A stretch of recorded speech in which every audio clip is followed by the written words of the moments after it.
Hello everybody, thank you for joining me again on one of my silly little videos where I'm going to show you a couple of my Hot Wheels cars and ramble about them for a little bit.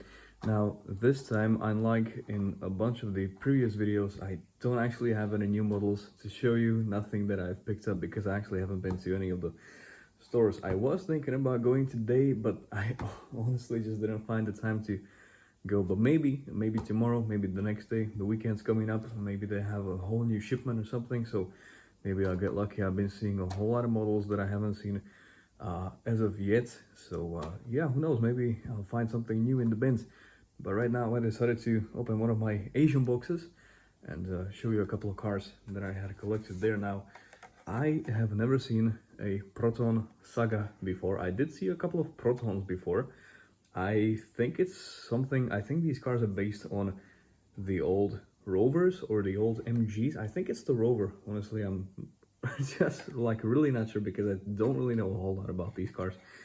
Now Hot Wheels decided to make this one in red for some reason. The Compact King series is a really nice simple, like a really nice series of simple little car. I do like little cars. I'm not a huge fan of SUVs or anything massive like that. So the Compact Kings really is a nice lineup of cars.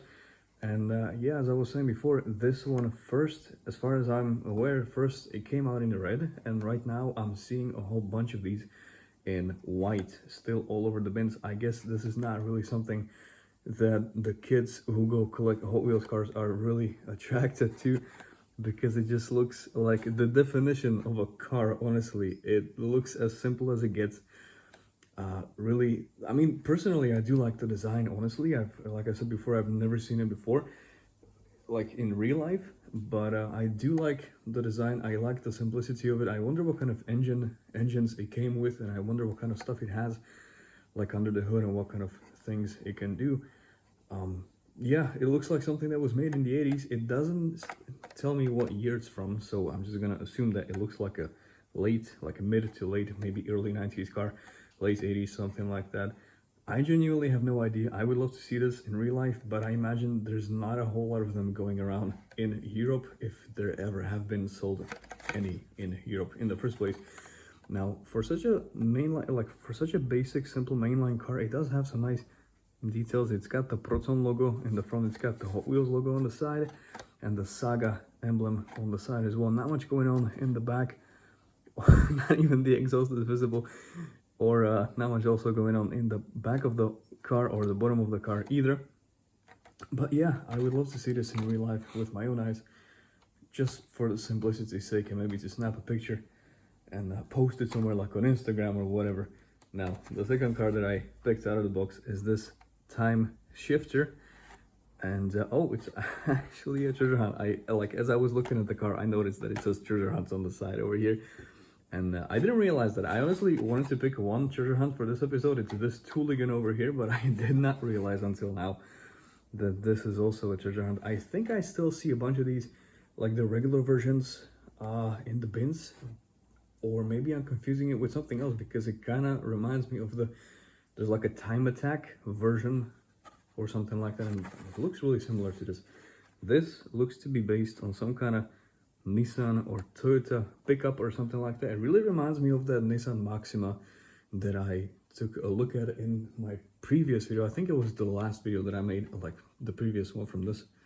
There was a Nissan Maxima station wagon, and that reminds me of this. Perhaps it was based on it or something like that. Now this is a treasure hunt, so I guess it is different from the regular version by its you know, color scheme and all that. Obviously it says treasure hunt on the side over here, and yeah, it looks like one of those drifts. No, not Time Attack, but like a drift. I think there's a car called the Drift Attack, and it looks to be the same thing, but I might be mistaken. So yeah, station wagon made to look like a drift car. Who would have thunk? It's cool to have in my collection. I'm pretty sure I have only one of these. And it's pretty obvious that it's a treasure hunt now that I look at it, but I honestly just did not notice at first. So yeah, but this was meant to be the only treasure hunt that I wanted to show you in this episode. I absolutely love the fact that it's actually a functional little car. You can use it as a spanner, Like, I'm not sure how. I think it's gonna be actually pretty sturdy, to be honest, because the whole underside of the car is metal, and then you have this spanner sticking out of the back. It's a part of the Xperi Motors lineup. Now, I don't think all of those cars are actually usable. I do have a couple of them. It's a shame that really there's only 5. I really hope they're gonna come back to the series and make some more. And yeah, this one definitely is usable. It looks really nice, and actually, now that I'm looking at it, the side of the car is like a half a spanner, and the front wheel arch over here looks to be like the other side of the spanner itself, or like a socket or something like that. I will definitely not be unpacking this, but I'm wondering if there's somebody out there in like a garage or something, like genuinely using this for fun as like a little tool in their garage somewhere. And yeah, I was lucky enough to actually get myself a treasure hunt. It's not super obvious, except for this logo over here that makes it a treasure hunt.